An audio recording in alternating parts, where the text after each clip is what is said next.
Assalamualaikum warahmatullahi wabarakatuh. Alhamdulillahilladzi qala fi kitabihil karim. A'udzu billahi minasyaitonir rajim. Bismillahirrahmanirrahim. Ya ayyuhalladzina amanu kutiba alaikumus syiyamu kama kutiba alal ladzina min qablikum la'allakum tattaqun. Wassalatu wassalamu ala sayyidina wa habibina wa syafi'ina wa maulana Muhammadin Assalamualaikum warahmatullahi wa ala alihi wa sahbihi ajma'in.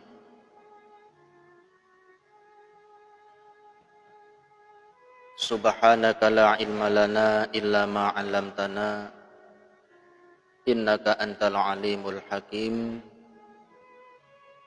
Rabbi shrah li sadri wa yassir li amri wahlul 'uqdatam min lisani yafqahu qawli. Rabbi adkhilni mudkhala sidqi wa akhrijni mukhraja sidqi waj'al li min ladunka sultanan nasira. Laqad ja'akum rasulun min anfusikum azizun 'alaihi ma 'anittum harisun 'alaikum bil mu'minina raufur rahim. Fa in tawallaw faqul hasbiyallahu la ilaha illahu alaihi tawakkaltu wa huwa rabbul arsyil azim. Shadaqallahul azim wa balagha rasuluhun nabiyul habibul karim wa nahnu ala dzalika minasyahidin. Alhamdulillahi rabbil alamin. Para pemirsa dimanapun berada, khususnya keluarga besar SMK Bakti Praja Margasari, para siswa-siswi SMK Bakti Praja Margasari yang saya cintai, pada kesempatan pagi hari ini, alhamdulillah, kita masih diberikan kesempatan untuk bisa beraktivitas, khususnya menjalankan ibadah puasa Ramadan yang pada hari ini telah sampai pada tanggal 10 bulan Ramadan. Mudah-mudahan segala amaliyah ibadah puasa kita dan ibadah-ibadah yang lainnya diterima oleh Allah Subhanahu wa ta'ala. Dan mudah-mudahan kita diberikan kekuatan, diberikan hidayah, sehingga pada bulan puasa ini kita bisa mengisinya dengan kegiatan-kegiatan yang positif, dengan amaliyah-amaliyah ibadah, sehingga kelak ketika kita sudah sampai pada hari yang fitri, betul-betul kita bersih, kemudian diampuni segala dosa kita. Amin Allahumma amin. Para pemirsa semua yang ada di rumah, khususnya keluarga besar SMK Bakti Praja dan seluruh siswa-siswi SMK Bakti Praja Margasari yang saya cintai. Pagi hari ini kita akan membahas seputar tentang puasa. Kewajiban puasa ini telah diterangkan pada surat Al-Baqarah ayat 183. Dalam hal ini Allah telah berfirman, Ya ayyuhalladzina amanu kutiba alaikumus syiyamu kama kutiba alal ladzina min qablikum la'allakum tattaqun. Yang kurang lebih artinya, wahai orang-orang yang beriman, diwajibkan atasmu berpuasa. Kutiba alaikumus syiyam, diwajibkan atasmu untuk berpuasa. Kama kutiba alal ladzina min qablikum. Nah, ternyata kewajiban puasa ini bukan hanya dibebankan kepada umat Nabi Muhammad SAW saja, Akan tetapi kewajiban puasa ini sudah ada semenjak dari dulu. Sudah ada semenjak dari zaman sebelum Kanjeng Nabi Muhammad SAW. Bahkan kalau menurut sejarah, puasa orang-orang zaman sebelum Kanjeng Nabi Muhammad itu bukan hanya sebulan, tetapi bahkan sampai mencapai 2 bulan sampai 50 hari. Karena apa? Karena di situ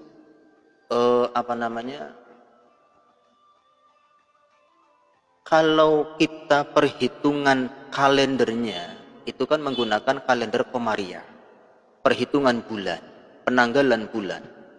Tetapi kalau mereka itu kan menggunakan kalender Masehi, kalender perhitungan matahari.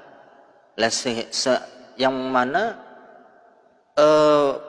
musim, perhitungan musim itu kan mengikuti kalender matahari.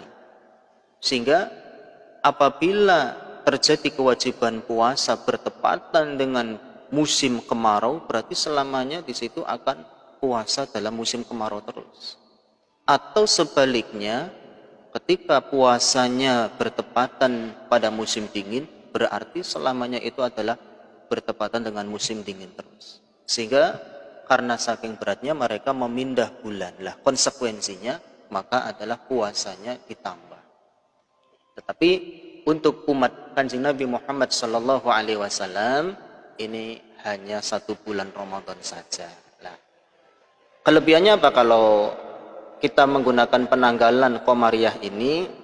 Berarti kita bisa merasakan puasa di musim panas, musim kemarau, ya kita pernah mengalami.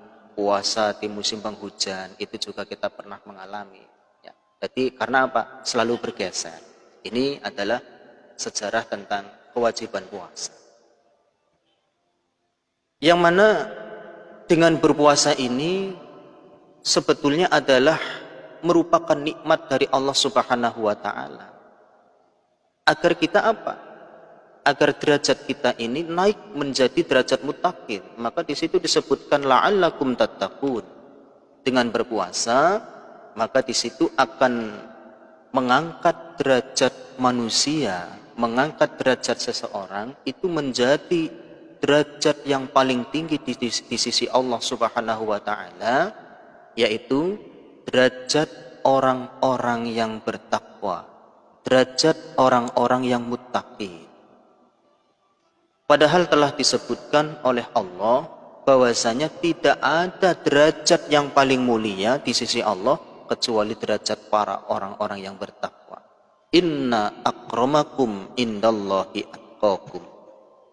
Bahwasanya manusia yang paling mulia di sisi Allah itu bukanlah manusia yang paling kaya, bukan manusia yang paling ganteng, bukan manusia yang paling cantik, bukan manusia yang paling hebat, bukan manusia yang paling kuat, akan tetapi manusia yang paling mulia di sisi Allah adalah manusia yang paling bertakwa. Lah dengan berpuasa ini Allah akan meningkatkan, mengangkat derajat kita semua yang berpuasa tentunya, ini menjadi manusia yang derajatnya paling tinggi di sisi Allah, yaitu pribadi yang muttaqin. Lah kemudian apa hubungannya antara puasa dengan kenaikan derajat level manusia menjadi level tertinggi, yaitu derajat muttaqin? Sebelum kita membahas seperti itu, orang-orang dulu itu biasanya kalau memiliki sebuah hajat, memiliki cita-cita, biasanya itu melakukan puasa, melakukan ritual puasa. Seperti saya contohkan, orang yang akan hajatan, orang yang akan menikah, biasanya mereka puasa dulu, mutih dulu, dilawani mutih. Orang pengen sakti, melakukan ritual puasa sampai mutih, sampai bilaruh dan lain sebagainya. Ini artinya apa? Ketika mereka memiliki hajat, mereka berwasilah melakukan puasa. Dan ternyata ini pun dilakukan oleh makhluk yang lain, seperti halnya hewan. Saya contohkan di sini adalah ayam. Ayam memiliki hajat, memiliki keinginan untuk memiliki keturunan. Akan tetapi ketika dia berusaha memiliki keturunan, ternyata yang keluar bukan makhluk yang sama dengan dirinya, akan tetapi yang keluar adalah telur.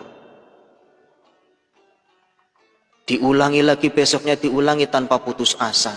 Ternyata hari kedua juga melahirkan, yang dikeluarkan adalah telur, bukan anak ayam yang mirip dengan ayam itu sendiri.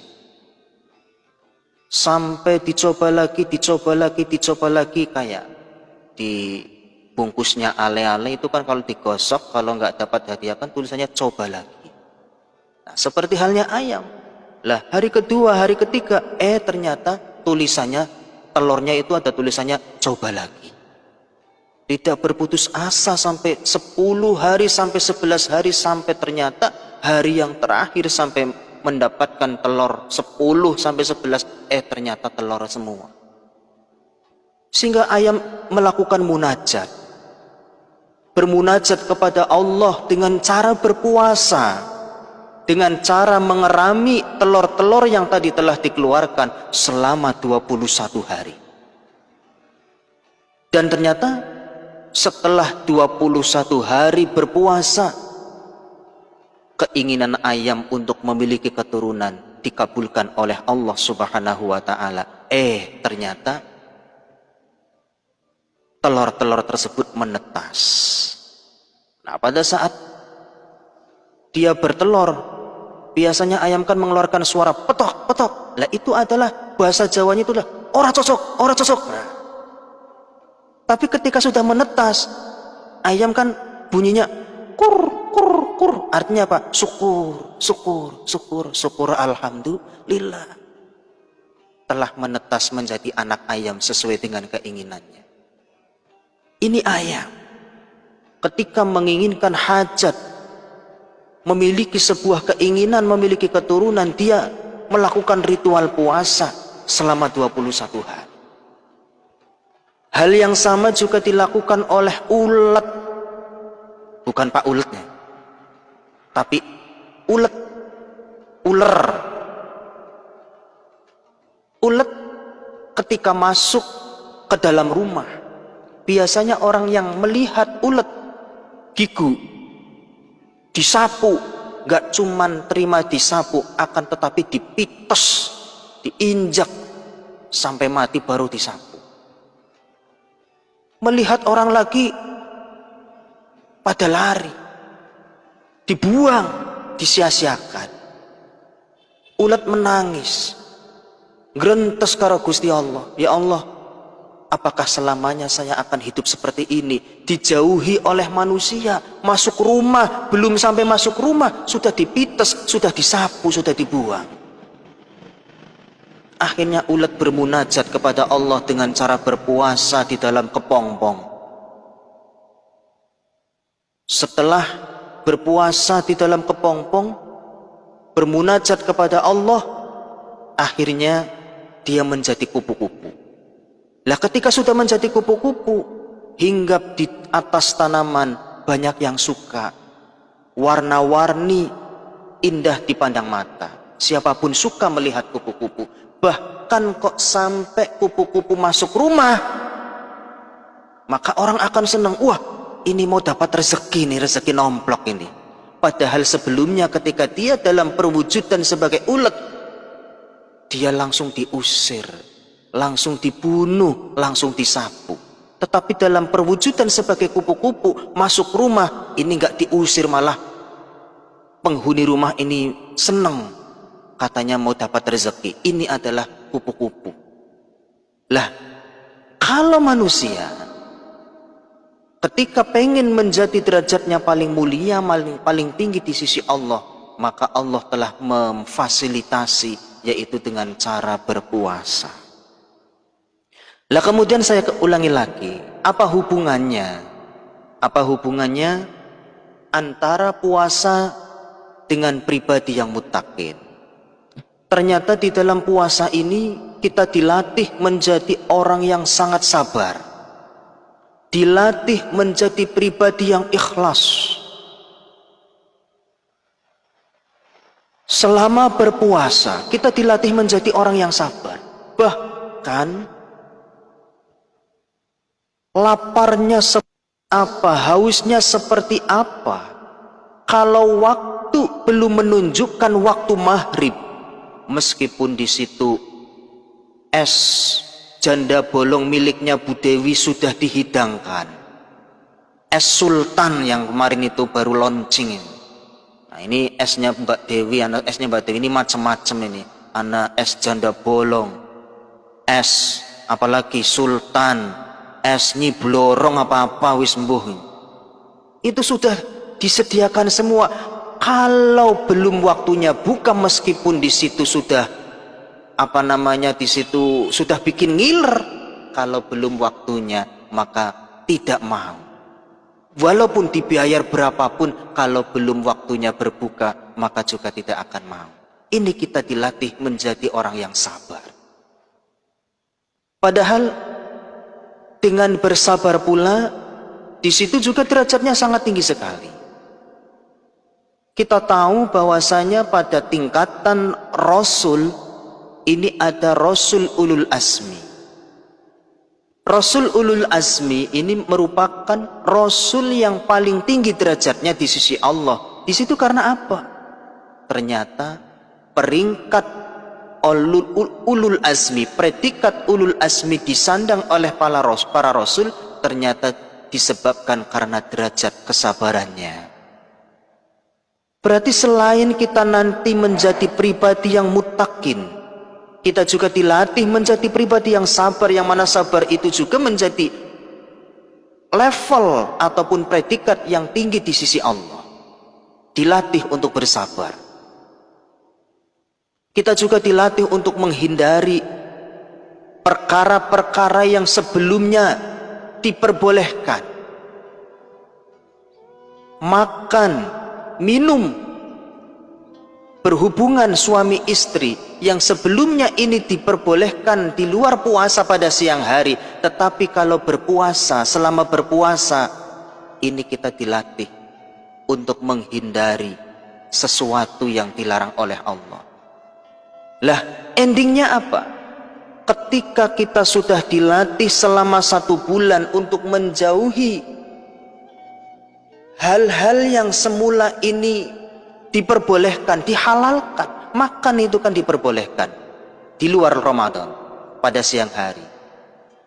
Minum apalagi, berhubungan suami istri itu juga diperbolehkan pada siang sekalipun di luar Ramadan. Tetapi kalau bulan Ramadan ini dilarang.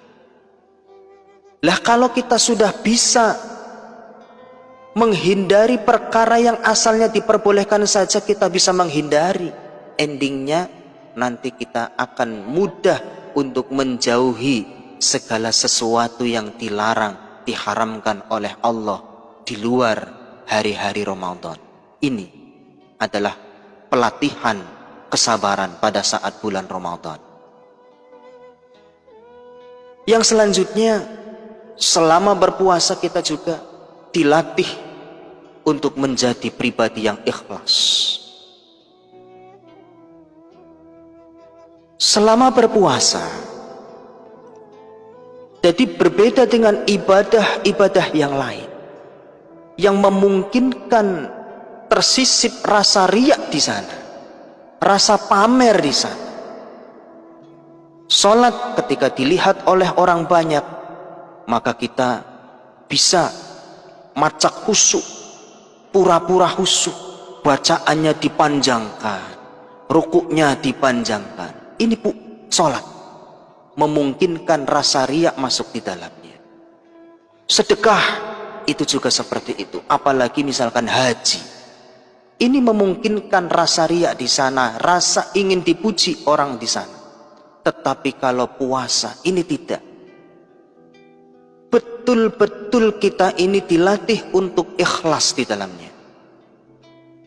Sebab orang berpuasa ini tidak ada yang tahu melainkan dirinya dan Allah Subhanahu wa Ta'ala. Ketika kita masuk rumah, kita makan 5 piring sekalipun, itu kan tidak ada yang mengetahui. Tetapi kenapa tidak dilakukan?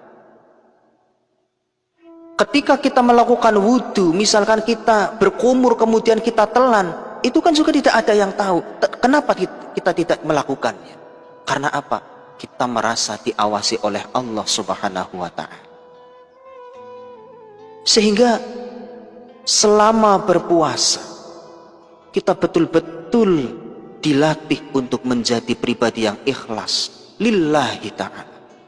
Makanya Allah menghargai ibadah puasa. Dengan cara apa? Ibadah-ibadah yang lain ini ada harganya, dikalikan 7, dikalikan 10, dikalikan 700. Tetapi kalau puasa ini tidak dibocorkan oleh Allah, puasa ini milikku kata Allah, dan saya yang akan langsung membalasnya. Ini puasa. Kalau yang lain, ibadah sunnah bisa senilai ibadah wajib di luar Ramadan. Tetapi kalau puasa ini masih rahasia. Ini hanya Allah lah yang tahu. Karena apa? Puasa ini betul-betul kita lakukan karena Allah Subhanahu wa Ta'ala.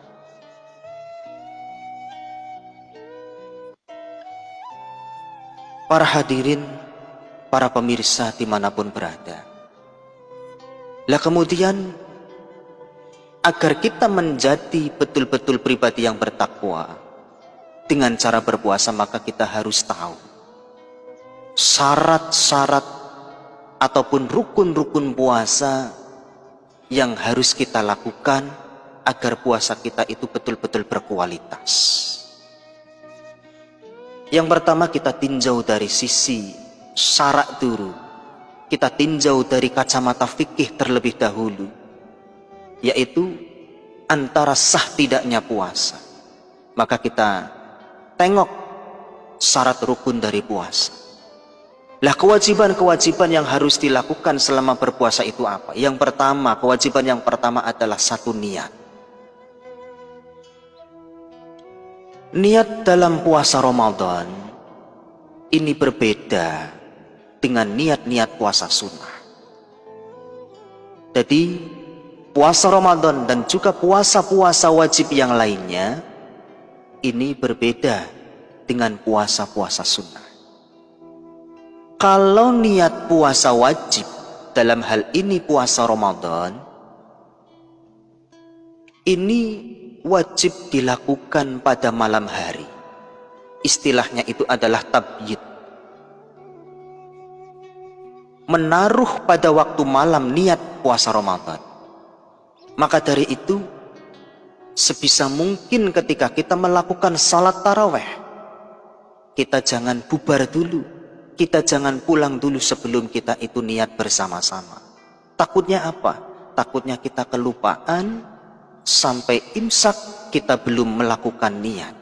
Lah konsekuensinya kalau malamnya kita tidak melakukan niat, berarti kita dianggap tidak berpuasa. Tetapi meskipun kita itu dianggap tidak berpuasa, bukan lantas kita semena-mena bisa melakukan makan seenaknya. Tidak.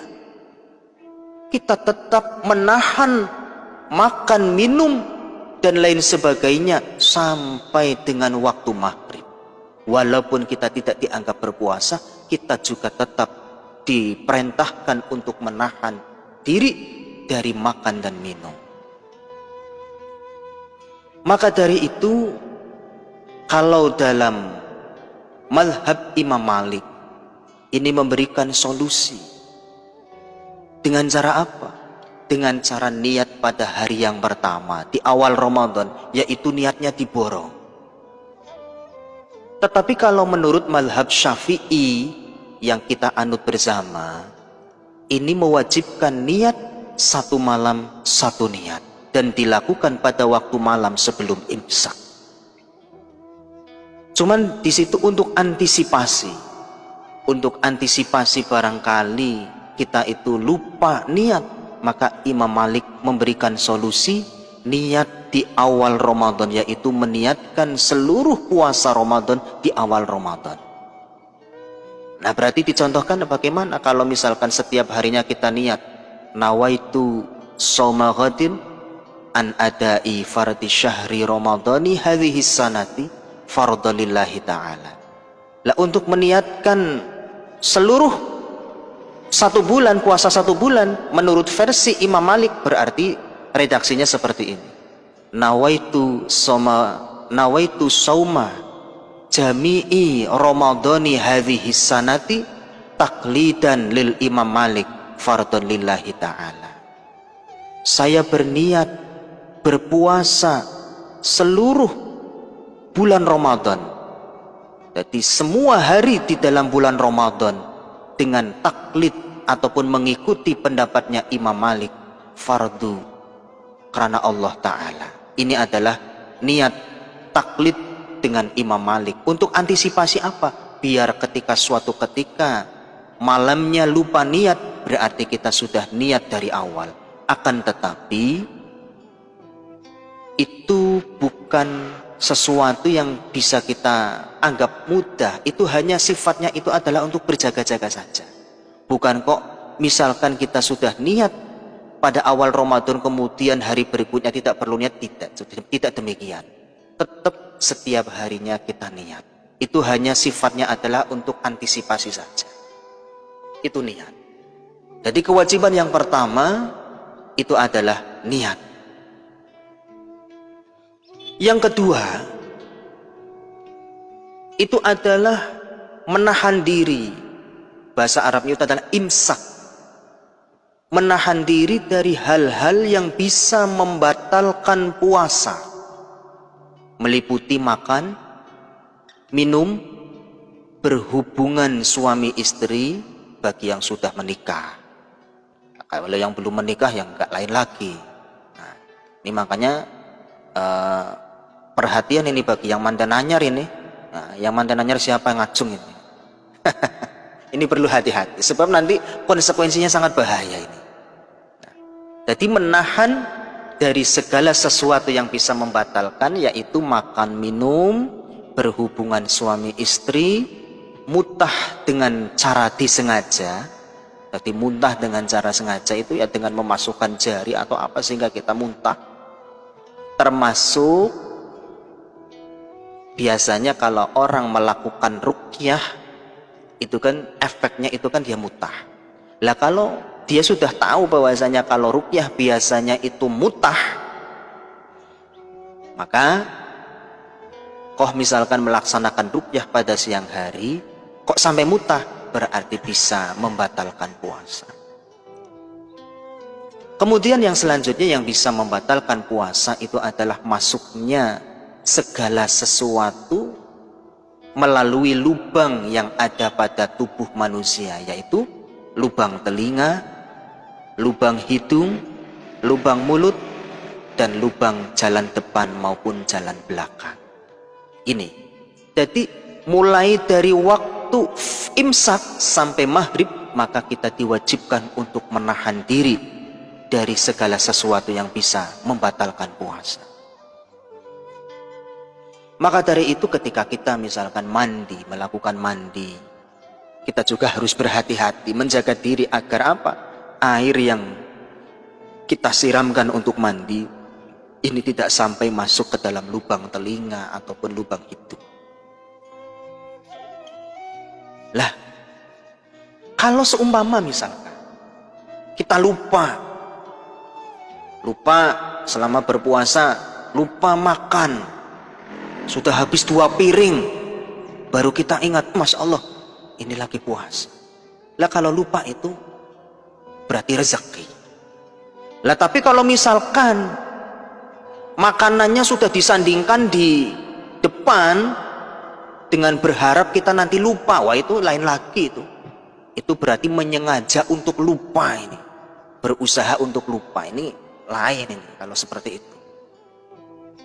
Lah kemudian kaitannya dengan tadi berhubungan suami istri. Kok misalkan ada orang yang melakukan hubungan suami istri pada siang hari di bulan Ramadan, maka konsekuensinya itu adalah dia bukan hanya dia itu puasanya batal, tetapi dia harus melakukan puasa 2 bulan berturut-turut di luar Ramadan. Lah kalau seumpama dalam 1 bulan itu bukan cuma 1 hari, 1 kali saja, tetapi berkali-kali, ya tinggal dikalkulasi. Misalkan kok sampai 8 hari berturut-turut, ya berarti 2 bulan kali 8, berarti 16 bulan dia puasa. Berturut-turut itu. Sebab ada yang curhat sama saya, tadi ada yang cerita. Suaminya itu pergi ke Malaysia, kemudian pulang. Nah, kemudian pada saat bulan Ramadan dia melakukan selama 8 hari di siang Ramadan, ya berarti 8 kali 2 bulan berarti 16 bulan. Ini berarti konsekuensinya sangat berat sekali. Ini ketika melakukan hal-hal yang bisa membatalkan puasa.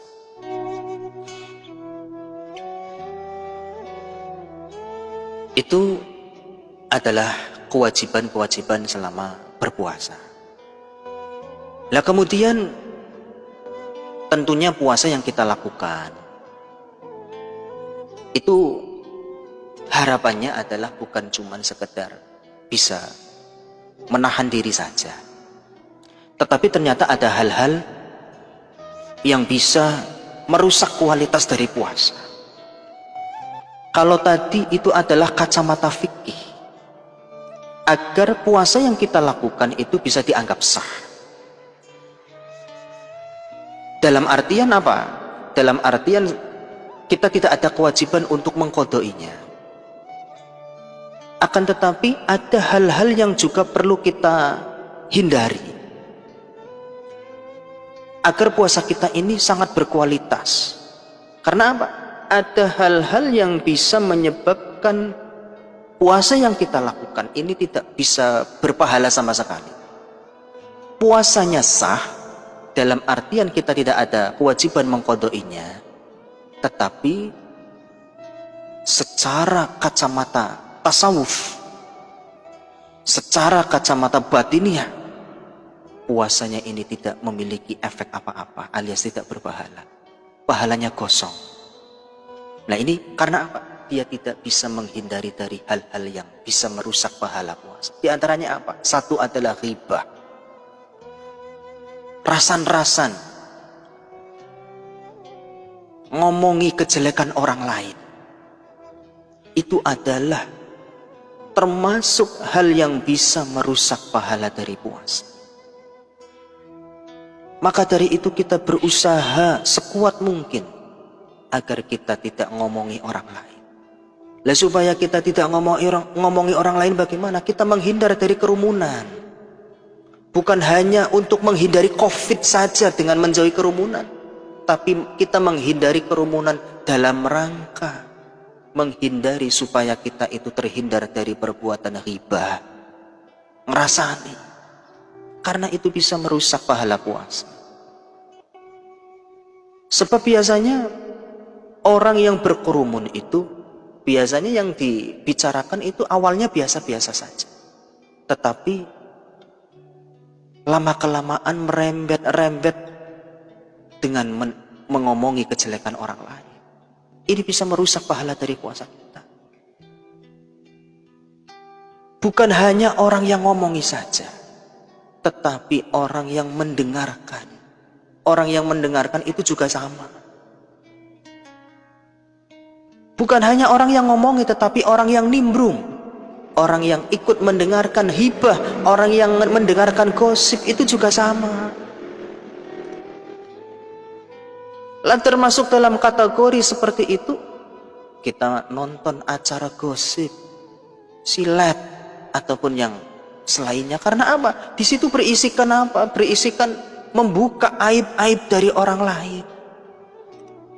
Kita menonton, menyimak acara-acara televisi yang mengumbar aib-aib orang lain, itu juga kan termasuk ghibah ke dalamnya. Jadi bukan hanya orang yang ngomongi saja, tetapi orang yang mendengarkan. Kalau misalkan di acara televisi berarti kita mengikuti acara gosip, itu juga masuk ke dalamnya. Itu adalah perbuatan-perbuatan yang bisa menghapus, membakar dari pahala puasa. Yang selanjutnya adalah adu domba, mengadu orang lain, bermuka dua, yang disebut dengan namimah. Ngomong di hadapan orang A demikian, di hadapan orang lain seperti ini. Ini adalah watak-watak orang yang memiliki sifat namimah, orang yang memiliki watak adu domba. Ini bisa menghancurkan pahala puasa. Kemudian melihat sesuatu dengan syahwat. Nah, maka selama berpuasa kita kurangi tontonan-tontonan yang bersifat negatif, tontonan-tontonan yang bermuatan negatif. Karena apa? Di situ bisa menyebabkan amaliyah puasa kita itu menjadi tidak berpahala sama sekali. Lah tentunya selama berpuasa bukan lantas terus kok akhirnya mengisi puasa dengan kegiatan tidur. Mulai dari sahur sampai buka, style, kenceng langsung tidur, klek. Karena apa? Malamnya main game. Ini kan berarti kegiatan-kegiatan yang tidak positif. Menghabiskan waktu dengan main game berjam-jam. Ini kan perbuatan yang tidak berguna, tidak ada gunanya ini. Bukan hanya sesuatu yang tidak bermanfaat, ini tidak berguna. Sebab nanti di akhirat segala perbuatan kita juga akan dipertanggungjawabkan. Termasuk kita melakukan hal sesuatu yang tidak ada gunanya, itu pun nanti akan dipindahkan pertanggungjawaban. Lah, maka dari itu mudah-mudahan pada puasa kali ini kita bisa melakukannya dengan hikmat, sesuai dengan apa yang diharapkan oleh Allah, sesuai dengan ketentuan-ketentuan hukum yang ada, dengan menghindari perbuatan-perbuatan yang bisa membatalkan puasa dan perbuatan-perbuatan yang bisa menghapus dari pahala-pahala puasa kita. Mudah-mudahan kita diberikan kekuatan untuk senantiasa mengisi bulan Ramadan ini dengan kegiatan-kegiatan positif, mendarus Al-Quran, mengikuti kajian-kajian Islam, melakukan sholat malam, sholat-sholat sunnah yang lain. Amin, Allahumma amin. Kurang lebihnya dari saya mohon maaf sebesar-besarnya. Wabillahi taufiq wal hidayah, waridha wal inayah. Wassalamualaikum warahmatullahi wabarakatuh.